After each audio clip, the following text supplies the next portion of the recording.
Okay class, so last class तक हमने क्या डिस्कस किया है? We were discussing about types of reaction, जहाँ हमने डिस्कस किया था that there are different types of reaction. सबसे पहले हमने पढ़ा था कॉम्बिनेशन रिएक्शन के बारे में। कॉम्बिनेशन रिएक्शन के बारे में हमने डिस्कस किया कि व्हेन टू और more reactant combine together to form a single product, कि मैंने कहा जब दो या दो से ज़्यादा रिएक्टेंट कंबाइन कर एक सिंगल प्रोडक्ट बनाएं, तो जैसे A था B था, इन्होंने मिलकर एक सिंगल प्रोडक्ट बना दिया। क्या बना दिया? C। Such reactions are known as combination reaction. ऐसे रिएक्शन को क्या कहा जाता है? कॉम्बिनेशन रिएक्शन कहा जाता है।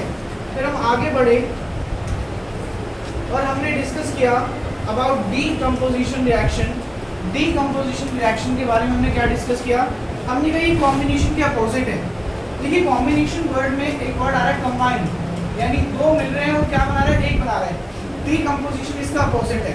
यहाँ पे दो चीजें मिलकर एक बना रहे हैं, यहाँ पे एक चीज अकेली क्या हो रही है? ब्रेक डाउन होकर दो या दो से ज्यादा क्या बना रहे हैं? प्रोडक्ट बना रहे हैं। ऐसी रिएक्शन को क्या कहा जाता है? Decomposition reaction. डीकंपोजिशन रिएक्शन कितने टाइप्स की होती है?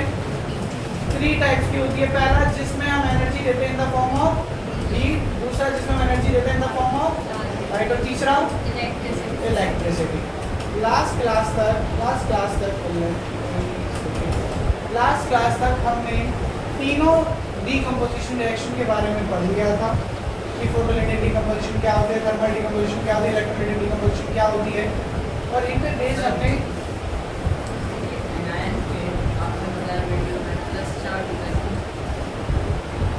एनोड पे क्यों होता है? मतलब एनोड मतलब ये पॉजिटिव टर्मिनल है, नेगेटिव टर्मिनल है। जो पॉजिटिव टर्मिनल से कनेक्ट हुई उस इलेक्ट्रोड को हमने नाम दे दिया एनोड। अब तुम ये जानना चाह रहे हो कि अपोजिट क्यों दिया? अपोजिट क्यों दिया मैं बताओ। जब हम इलेक्ट्रोलिसिस करेंगे, आप समझना जरा, मैं एक सब्सटेंस का इलेक्ट्रोलिसिस कर रहा हूँ, यहाँ 2 रोड लगी है, ठीक है, एक पे पूरा का पूरा पॉजिटिव चार्ज है, एक पे पूरा का पूरा नेगेटिव। आप कह रहे हो कि सर पॉजिटिव आयन को तो आप बोलते हो कैटायन, ठीक है, लेकिन आप पॉजिटिव रोड को क्या बोलते हो? एनोड। क्यों? क्योंकि भाई जो पॉजिटिव है उसको आप बोल रहे हो कैटायन और नेगेटिव को आप क्या बोल रहे हो? एनायन। ये जो है ये किसको अपनी तरफ अट्रैक्ट करेगा? इसमें पूरे में पॉजिटिव चार्ज है, ये पॉजिटिव को अट्रैक्ट करेगा, नेगेटिव को करेगा? नेगेटिव। तो जो नेगेटिव को अपनी तरफ अट्रैक्ट कर रहा है, नेगेटिव को यानी जो अनायन को अपनी तरफ अट्रैक्ट कर रहा है उसको मैं क्या नाम दे दूंगा? एनोड। और जो कैटायन को अपनी तरफ अट्रैक्ट कर रहा है उसको मैं क्या नाम दे दूंगा? समझ गए बात? हेलो,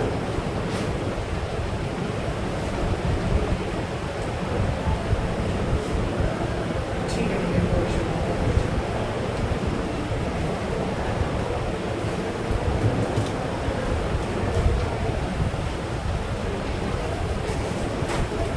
हमने देन डिस्प्लेसमेंट रिएक्शन के बारे में भी डिस्कस कर लिया था।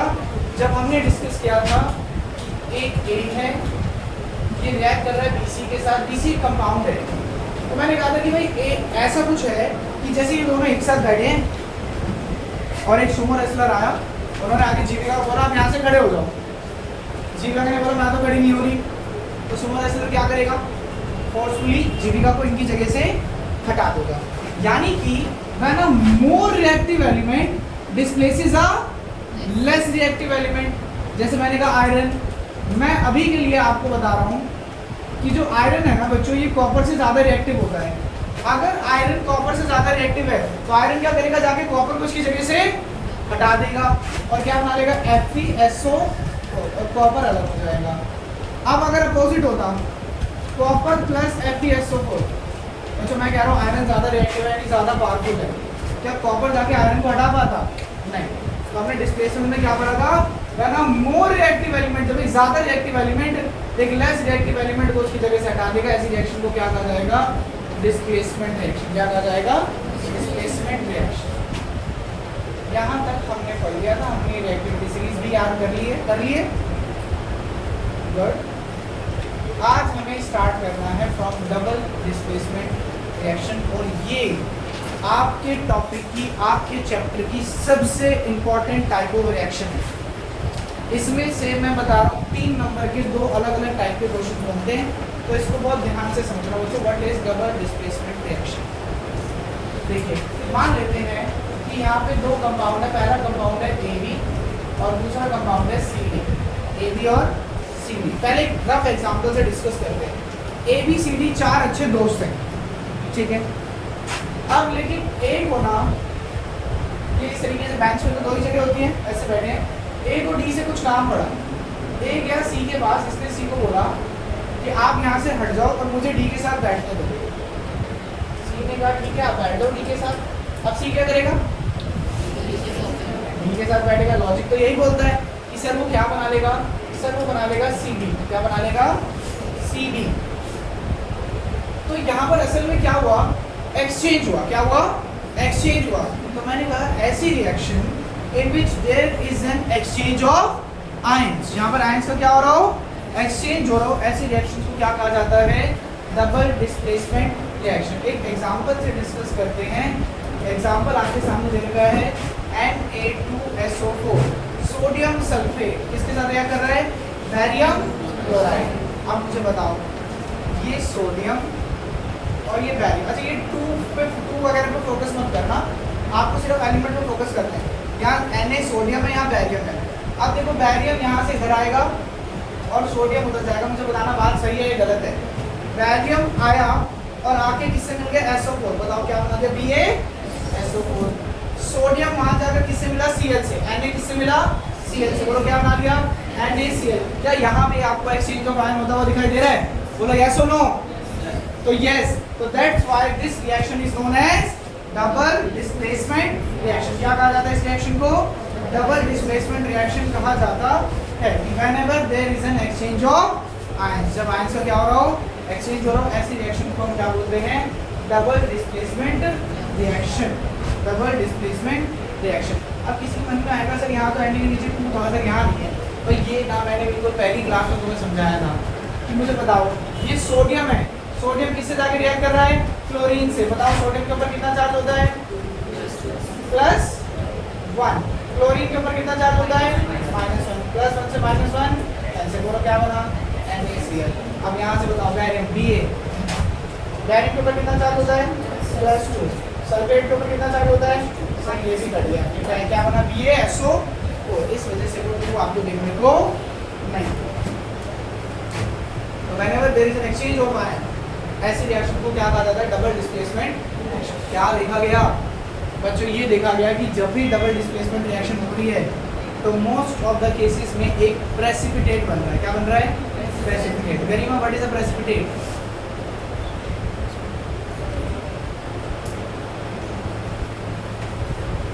बताओ बताओ।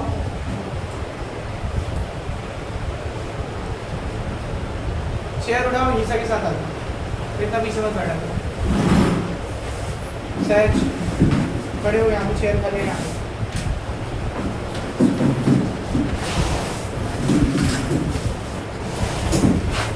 आप बताओ what is the precipitate? Yes, अब इनसोल्यूबल सब्सटेंस जो नीचे क्या हो जाए? Settle down. मैंने एक एग्जांपल से समझाया था कि आपने क्या किया? आपने वाटर के अंदर सॉल्ट को मिक्स किया, पानी के अंदर नमक को मिला दिया, अच्छे से मिला दिया। छोड़ूंगा तो क्या सारा नमक नीचे बैठ जाएगा? नहीं। लेकिन अगर उसकी जगह छोटे छोटे स्टोन के पीसेस को मिलाया होता तो क्या होता? थोड़ी देर बाद वो क्या हो जाते? Settle down. क्यों? क्योंकि स्टोन क्या है? इनसोल्यूबल। क्या है? इनसोल्यूबल। तो मैंने कहा ऐसे सब्सटेंसेस जो क्या हो? इनसोल्यूबल हो और थोड़ी देर बाद क्या हो जाए? सेटल डाउन हो जाए, ऐसे सब्सटेंसेस को क्या कहा जाता है? प्रेसिपिटेट। तो इन केसेस में प्रेसिपिटेट बन रहा है। जो फर्स्ट केस में प्रेसिपिटेट बना वो बना BaSO4। ये एक प्रेसिपिटेट है और कौन से कलर का है? White colour. नोट्स में लिख लेंगे कौन से कलर का है? White colour. ये जो NaCl है इसको बैलेंस करने की जरूरत नहीं करना पड़ेगा बैलेंस। पेपर में जो भी रिएक्शन लिखेंगे सारी बैलेंस करके लिखेंगे, अभी लिखेंगे बैलेंस से।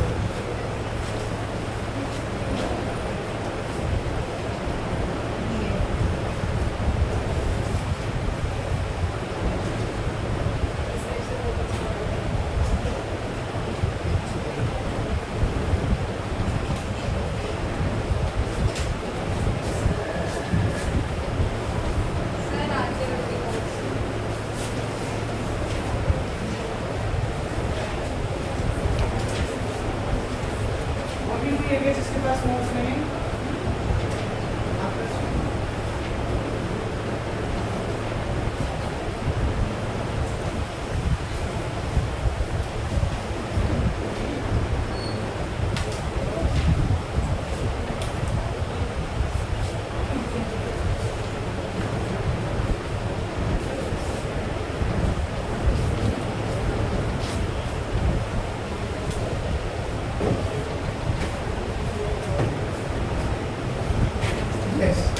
So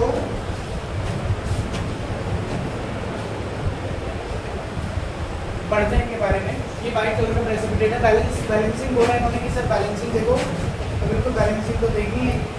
यहाँ पे कितने सोडियम है 2, यहाँ कितने हैं 1, क्या लगाना पड़ेगा 2, S1 S1 O4 O4 Ba1 Ba1 Cl2, यहाँ पे Cl कितने हो गए 2, तो बैलेंस क्या पढ़ें। इसके बाद आप पढ़ने वाले हो आपके पूरे के पूरे सिलेबस की सबसे इंपॉर्टेंट रिएक्शन, तो इसको ध्यान देंगे फिर सबसे इंपॉर्टेंट रिएक्शन को पढ़ेंगे। तो क्या कह रहा है, कह रहा है when there is an exchange of ions between two compound, जब दो कंपाउंड्स में क्या हो एक्सचेंज ऑफ आयंस हो, ऐसी रिएक्शंस को क्या कहा जाता है डबल डिस्प्लेसमेंट रिएक्शंस। क्या कहा जाता है डबल डिस्प्लेसमेंट रिएक्शंस। आपके सामने रिएक्शन दे रखी है डबल डिस्प्लेसमेंट, कह रहा है here BaSO4 form is insoluble and settle down. ये कैसा है इनसोल्यूबल है और नीचे क्या हो जाता है सेटल डाउन हो जाता है when left undisturbed. Such compounds are called precipitate. ऐसे कंपाउंड को क्या कहा जाता है प्रेसिपिटेट। और ऐसी रिएक्शन को जिसमें प्रेसिपिटेट बने, ऐसी रिएक्शन का एक और नाम दिया जाता है, क्या नाम दिया जाता है प्रेसिपिटेशन रिएक्शन। क्या नाम दिया जाता है प्रेसिपिटेशन रिएक्शन। तो ये डबल डिस्प्लेसमेंट भी है और प्रेसिपिटेशन भी है। वो एग्जाम में पता है कैसे बच्चों को परेशान करते हैं, वो ये रिएक्शन देते हैं, बोलता है identify the types of reaction, बताओ कौन से टाइप्स की रिएक्शन है, तो बच्चे लिखकर आते हैं डबल डिस्प्लेसमेंट। एक नंबर का क्वेश्चन होता है आधे नंबर होते हैं, क्यों कि बचा हुआ आधा नंबर किसका है precipitation reaction.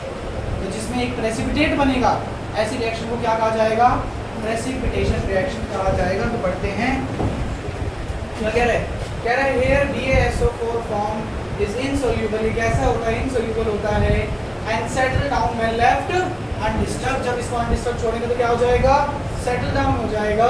Such compounds are called precipitate. ऐसे कंपाउंड्स को क्या कहा जाता है प्रेसिपिटेट। यहाँ पे बात सबको समझ में आ गई, ठीक है। एक बार इससे गो थ्रू करो, फिर एक और डबल डिस्प्लेसमेंट रिएक्शन के बारे में पढ़ेंगे और बहुत इंपॉर्टेंट रिएक्शन के बारे में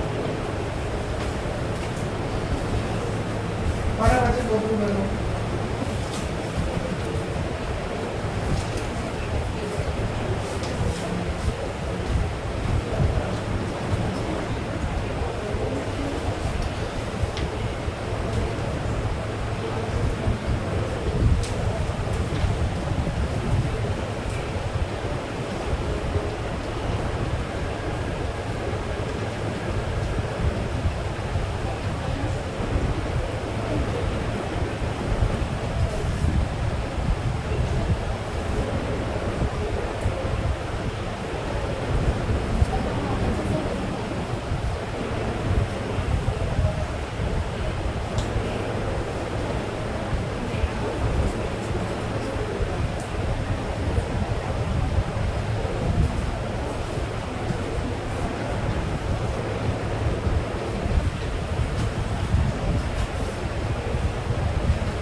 Further, now this reaction is from activity 1.2। बच्चों हमारे जो सिलेबस में पहली 3 एक्टिविटीज़ हैं, पहली 3 एक्टिविटी बहुत इंपॉर्टेंट है। फर्स्ट एक्टिविटी कौन सी है, फर्स्ट एक्टिविटी है कि एक मैग्नीशियम रिबन को बर्न करने से पहले क्या करना पड़ता है क्लीन करना पड़ता है, वो हमने सबसे पहले डिस्कस कर लिया। Now we are discussing about activity 1.2 और इसके जस्ट बाद मुझे मैग्नीशियम रिबन में एक डाउट था।